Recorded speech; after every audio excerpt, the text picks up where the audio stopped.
खुलुमबाय लोगोफोर, गोजोन फुंबिलि बयनिसिमबो।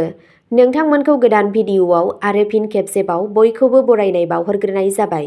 आं दिनै नोंथांमोननि सिगाङाव 30 मार्च 2025 मायथाइ एबा 16 सैत्र दान 1433 मायथाइ रबिबारनि सानसेनि फानजामुथिखौ फरायथिनो लादों। आसा खालामो नोंथांमोनहा भिडिअ'खौ नायना मोजां मोनगोन। मेष राशि, नोंथांनि सानस्रिफोरखौ फोरमायनो गोसो गैया। फोथायथिनि आंखालखौ दाजाहो, मानोना बेयो नोंथांनि जेंनाफोरखौ आरोबाव गोब्राब खालामगोन आरो नोंथांनि दावगानायाव हेंथा होगोन। गावनि फोथायथिखौ मोनफिननो थाखाय खुलायै रायज्लाय आरो मिनिनायजों जेंनाफोरखौ मोगा-मोगि जा। नोंथाङा सोरजों रांखान्थियारि महरै मोगा-मोगि जागासिनो दं बे बाथ्रायाव सांग्रां जा। बेयो नखरजों सोमोन्दोखौ फोथांफिन्नायनि थार सम। रमान्टिक जिउआव सोलायनाया जाथावना। नोंथांनि दिनैनि खाफालगोनां दिगआ जादों खोला-सोनाब, खाफालगोनां अनजिमाया जादों 5 आरो खाफालगोनां गाबआ जादों गोथां गाब। वृषभ राशि, दिनै नोंथांनि रांखान्थियारि थासारिया गोख्रों जागोन। गावजों गाव फोथायनाया नोंनि सोमोन्दोखौ गोख्रों खालामगोन। नोंथांनि खस्थ'नि फिथाइया थाबैनो नोंथांनिसिम फैगोन। बे नेरसोननि आइजोफोरा दिनै माबा मोनसे जुनिया मोजां खौरां मोनगोन। दिनै साना नोंथांनि जिउ राहानि थाखाय मोनसे माइल खुन्थिया जागोन। जाफुंसारनाया दिनै फरायसाफोरजों थांफागोन। मानसिफ्रा नोंथांनि सानस्रिफोरखौ खोनासंनो जोबोद गोसो गुदुं जागोन। दिनै नोंथाङा नखरनि जेंनाफोरखौ सुस्रांनायाव जाफुंसार जानो हागोन। गासै नोंनि साना मोजां जानो हागौ। दिनैनि बांसिन बाहागोआ शपिं आरो गुबुन हाबाफोराव खर्सा खालामगोन। जुदि नोंथाङा नोंथांनि पार्टनारखौ गोबाव समसिम सारप्राइज होआब्ला नोंथाङा जेंनाफोरखौ हांख्रायहरगासिनो दं। नोंथांनि दिनैनि खाफालगोनां दिगआ जादों सानजा, खाफालगोनां अनजिमाया जादों 4 आरो खाफालगोनां गाबआ जादों गोजा गाब।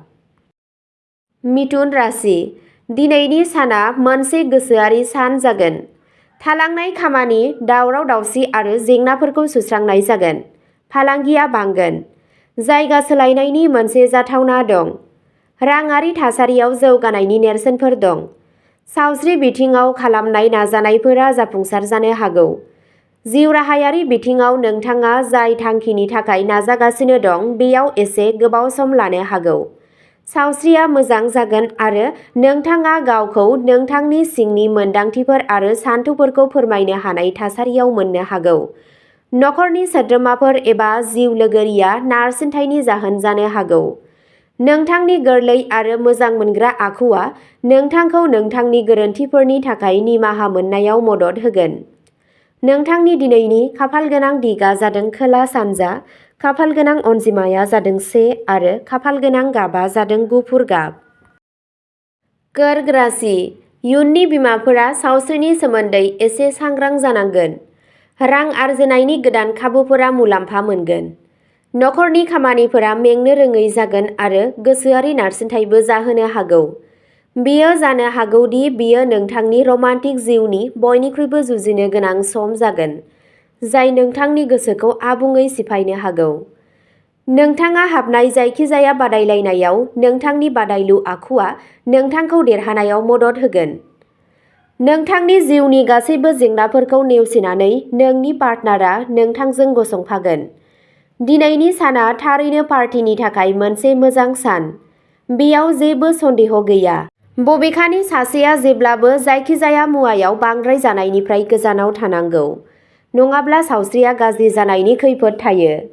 नोंथांनि दिनैनि खाफालगोनां दिगआ जादों सोनाब, खाफालगोनां अनजिमाया जादों 3 आरो खाफालगोनां गाबआ जादों गोथां गाब। सिंह राशि, दिनै नोंथांनि उदारथाया गोबां सुबुंफोरखौ गोहोम खोख्लैगोन। राङारि थासारिया सोलाय-सोल' जाबाय थागोन। दिनै नोंथाङा बिसोरनि न'आव सासे गोजाम लोगोखौ लोगो हमगोन। नोंथाङा नोंथांनि माखासे खामानियाव सासे लोगोनिफ्राय मदद मोनगोन। नोंथाङा दाहार होनाय एबा रां दाहार लानायनिफ्राय गोजानाव थानांगौ।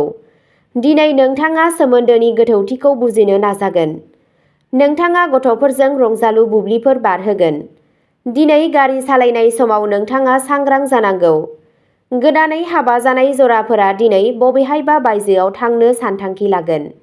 नोंथांनि दिनैनि खाफालगोनां दिगा जादों सा सोनाब, खाफालगोनां अनजिमाया जादों 9 आरो खाफालगोनां गाबा जादों खमला गाब। कन्या राशि, दिनै गोबाव समनि जेंनाफोरनि जोबनायखौ दिन्थिगोन। नोंथाङा गोजौ मावख'गिरिफोरनिफ्राय मदद मोनगोन। खुसि खालामग्राफोरनिफ्राय सांग्रां जा आरो फालांगियारि आयदाफोराव सांग्राङै थिरांथाफोर ला। नोंनि जिउ लोगोरिजों एसे जेंना जानो हागौ। नोंथाङा गावनि सावस्रिखौ जोथोन लानांगोन मानोना बेराम जानो हागौ। दिनै जायखिजाया आयदायाव बांद्राय थुलुंगा एबा रागा दादिन्थि। नोंथांनि थुलुंगानाया उनफिननो हागौ। सोरजोंबा रायज्लायनायनि सिगां आरो गावनि बिबुंथिखौ सामलायनायनि सिगां सान। नोंथांनि दिनैनि खाफालगोनां दिगा जादों सा सानजा, खाफालगोनां अनजिमाया जादों 5 आरो खाफालगोनां गाबा जादों पार्पल गाब। तुला राशि, गावनि देहायारि सावस्रिखौ साबसिन खालामनो थाखाय मोनसे समानथि आदार जा। दिनै नोंथाङा गोरलैयैनो रां बुथुमनो हायो। सुबुंफोरनो होनाय गोजाम दाहारफोरखौ हरफिननो हागौ एबा नोंथाङा मोनसे गोदान मावथांखियाव रां थिसननो थाखाय रां आर्जिनो हायो। नखरारि बिबानफोरा बांगोन, जाय नोंथांखौ गोसोआरि नारसिनथाय होनो हागौ। नागारनो रोङै अननायआ नोंथांखौ दुखु होनो हागौ। गोबां सोरजिलु आरो थुलुंगाया नोंथांखौ गुबुन मोनसे फिथाइगोनां सानसिम लांगोन। नोंथाङा नोंथांनि जिउ लोगोरिजों मोनसे मोजां सम बारहोगोन। मोनफ्रोमबो बुब्लिया नोंथांखौ गावजों गाव खाथियाव लाबोगोन। नोंथांनि जिउ लोगोरिजों मोनसे केन्डेललाइट डिनारआ नोंथांखौ सप्तानि मेंनायनिफ्राय उदां खालामनो हागौ। नोंथांनि दिनैनि खाफालगोनां दिगा जादों सा, खाफालगोनां अनजिमाया जादों 1 आरो खाफालगोनां गाबा जादों गोथां गाब। वृश्चिक राशि, दिनै नोंथाङा लोगोफोरजों मोनसे सावथुन नायनो सानथांखि लागोन। नोंथाङा माखासे गोनांथार खामानिखौ थाबैनो फोजोबनो नाजागोन। नोंथाङा बेयाव जाफुंसारगोन। बे नेरसोननि फरायसाफोरा गावसोरनि गासैबो जेंनाफोरखौ सुस्रांगोन जुदि बिसोरो हानजायारि फरायोब्ला। नोंथाङा मावख'आव मोनसे गोदान मावथांखि मोनगोन आरो नोंथाङा मोनसे प्रम'शनबो मोनगोन। दिनै नोंथांनि देहायारि सुबिदाफोर आरो धोन सम्फथिफोरा बांगोन। नोंथाङा फालांगियारि थांखिनि थाखाय दावबायनो गोनां जानो हागौ। दावबायनाया नोंनि थाखाय मुलाम्फा गोनां जागोन। नोंथाङा गावखौ फोथायनायजों बुंफबनाय जागोन। नोंथांनि गासैबो थालांनाय हाबाफोरा आबुं जागोन आरो जिंगा आरो नारसिननाया बाङाइ जागोन। दिनै नोंथाङा खाफालनि आबुं मदद मोनगोन।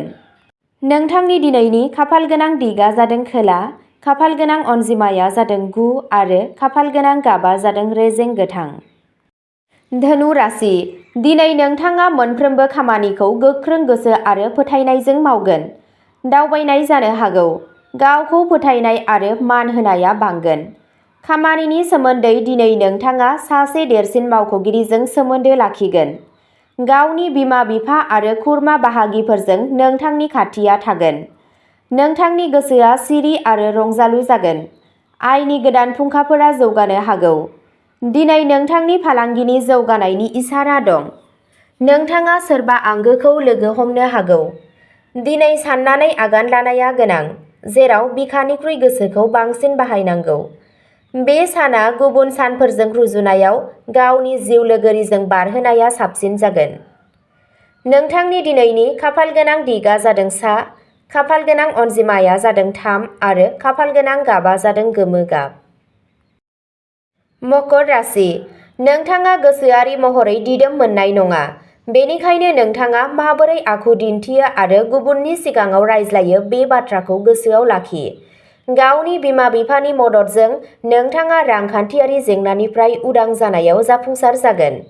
बांद्राय लोगोआरि सिनाय मोनै सुबुंफोरनिफ्राय मोजां जानथाय लाखि।